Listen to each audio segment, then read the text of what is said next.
ನಮಸ್ಕಾರ ರೈತರೇ.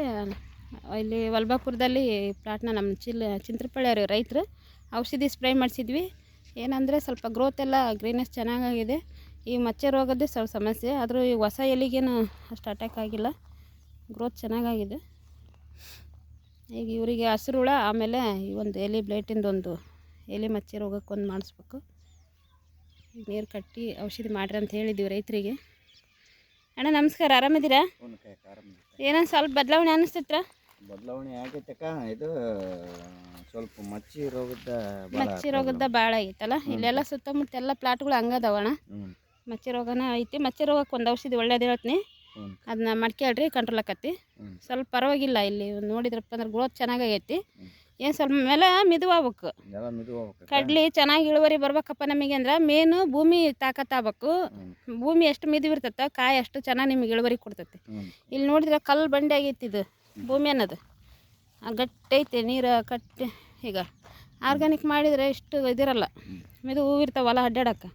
ಹಂಗಾಗಿ ಈ ಸಲ ಇರಲಿ, ನೆಕ್ಸ್ಟ್ ಏನೋ ಬೆಳೆ ಮಾಡಿದ್ರೆ ನಮ್ಮ ಮಾಹಿತಿ ತಗೊಳ್ರಿ, ಸರಿಗೆ ಮಾಡ್ಕೊಡೋಣಂತೆ. ಸದ್ಯಕ್ಕೆ ಎಷ್ಟು ಅಂತೂ ನಾವು ಒಂದು ಮಧ್ಯೆ ಕರೆದಿರಿ, ಆಗ ಸ್ಪ್ರೇಯಾಗಿ ಹೇಳಿನಿ. ಇದು ಒಂದು ರೋಗ ಒಂದು ಕಂಟ್ರೋಲ್ ಮಾಡಿಸ್ಕೊಡ್ತೀನಿ ನಿಮಗೆ. ಒಂದು ಸ್ಪ್ರೇಯಾಗ ಕಂಟ್ರೋಲ್ ಮಾಡಿಸ್ಕೊಡ್ತೀನಿ. ಇಷ್ಟಂತೂ ಐತೆ ನೋಡ್ರಿ ಐತ್ರಿ. ಈ ಒಂದು ಹೊಲ ನಿಮಗೆ ನೋಡಿರ್ಬೋದು, ಸ್ಪ್ರೇ ಮಾಡಿಸುವಾಗ ನಾವು ಹಾಕಿದ್ವಿ ವಿಡಿಯೋನ. ಎಷ್ಟು ಎಕರೆ ಐತಣ್ಣ ಇದು? ಇದು ಮುಕ್ಕಾಲು ಎಕರೆ ಐತೆ. ಎಷ್ಟು ಬೀಜ ಹೋಗಿತ್ತಣ್ಣ? ಒಂದು 80 ಸೇರು ಹೋಗಿತ್ತಾ? 80 ಸೇರು. ಬೂದ್ ರೋಗಕ್ಕೆ ಶೇಂಗಾ ಹಾಕಿದವರು ಸ್ವಲ್ಪ ಬೂದ್ ರೋಗ, ಮಚ್ಚಿ ರೋಗಕ್ಕೆ ಔಷಧಿಗಳು ಮಾಡ್ಕೊಳ್ರಿ ರೈತರೆ. ಹಂಗಾದ್ರೆ ಸ್ವಲ್ಪ ಇಳುವರಿ ಚೆನ್ನಾಗಿ ಕಾಣ್ಬೋದು ಅಂತ ಹೇಳೋಕೆ ಇಷ್ಟಪಡ್ತೀನಿ. ಯಾಕಂದರೆ ಇಲ್ಲಿ ಕೆಲವೊಂದು ಪ್ಲಾಟ್, ಆ ಕಡೆ ಪ್ಲಾಟ್ಗಳೆಲ್ಲ ನೋಡಿದರೆ ಮಚ್ಚಿ ರೋಗ ತುಂಬ ಆಗಿದೆ. ಔಷಧಿ ಹೊಡೆದಾರ ಆದರೂ ಕಂಟ್ರೋಲ್ ಆಗಿಲ್ಲ. ಮೇನು ಹುಳ ಸಂಬಂಧಪಟ್ಟಂಗೆ ಈ ಮಚ್ಚಿ ರೋಗಕ್ಕೆ ಮಾಡ್ಕೊಳ್ರಿ, ಬೇರೆ ಏನಿಲ್ಲ ಇದ್ರಾಗ. ಶೇಂಗಾದಾಗ ಹುಡುಕ್ಬೇಕಂದ್ರೆ ಈ ಮೇನ್ ಮಚ್ಚಿ ರೋಗ, ಆಮೇಲೆ ಹಸಿರು ಹುಳ, ಅಷ್ಟು ಬಿಟ್ಟರೆ ಏನಿಲ್ಲ ಇದರಲ್ಲಿ.